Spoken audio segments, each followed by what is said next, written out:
The War Council chamber aboard the Dominion's Fang fell silent as the holographic display flickered to life. Commander Zira's four eyes narrowed at the image floating before her, human, standing atop a pile of Rexian combat drones, weapons slung casually over one shoulder. But it wasn't the devastation that made her mandibles click in confusion. It was the absurd piece of fabric perched on the human's head. "What?" Zira hissed, her scales rippling with agitation. "Is that?" Her tactical officer zoomed in on the image. The human male wore standard combat gear, scarred and dust-covered from battle. His face bore the hard lines of someone who had seen too much death.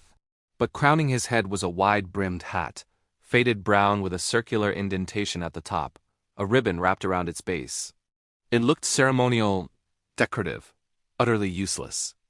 "Intelligence reports identify him as Kiro," the officer said, voice uncertain. "Human designation, bounty hunter. Confirmed kills, 217 of our elite warriors. 31 command vessels disabled. He operates alone." Alone? Zira's secondary arms clenched. Impossible.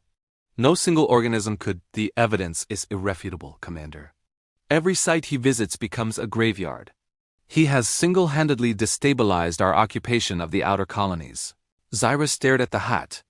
In Rexian culture, warriors displayed their prowess through bio-augmentation, ritual scarring, plasma-forged armor that told stories of conquest. This human wore a hat. A simple, flimsy covering that provided no tactical advantage, no shielding, no threat display.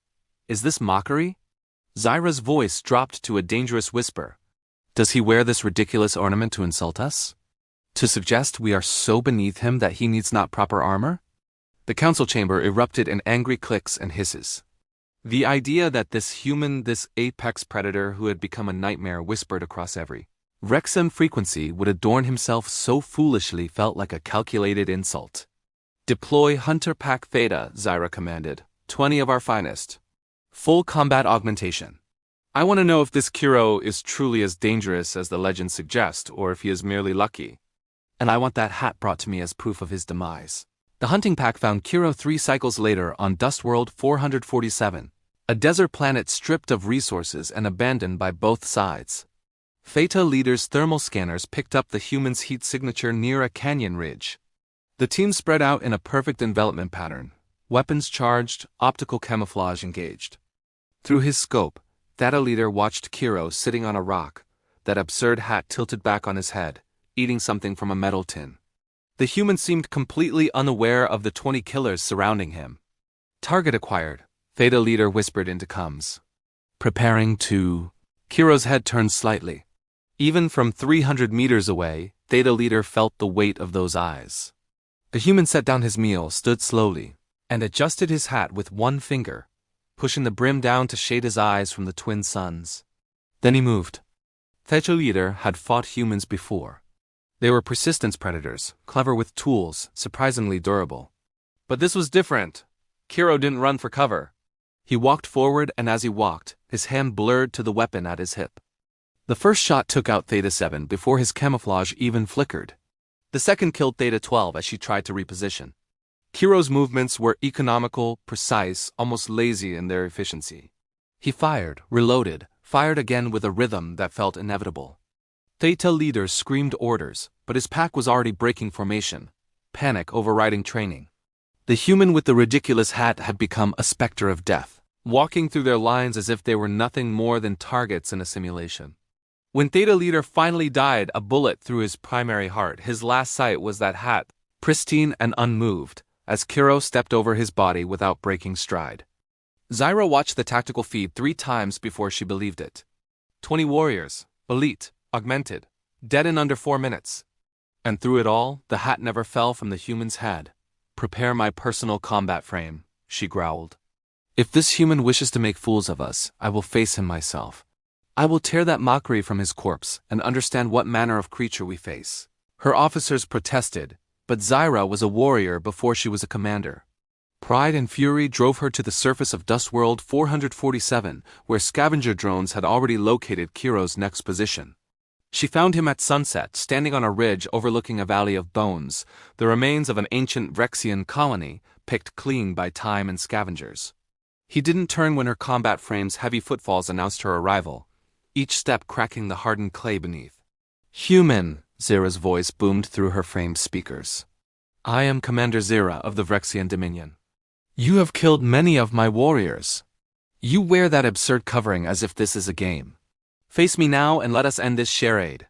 Kiro finally turned.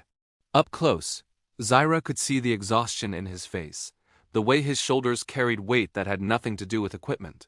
But his eyes were clear, focused, and when he spoke his voice was quiet, almost gentle. This hat, he said, touching the brim, belonged to my daughter. She gave it to me before your people glassed our colony world. Said it would keep the sun out of my eyes. Zira's combat frame shifted, suddenly feeling too large, too aggressive.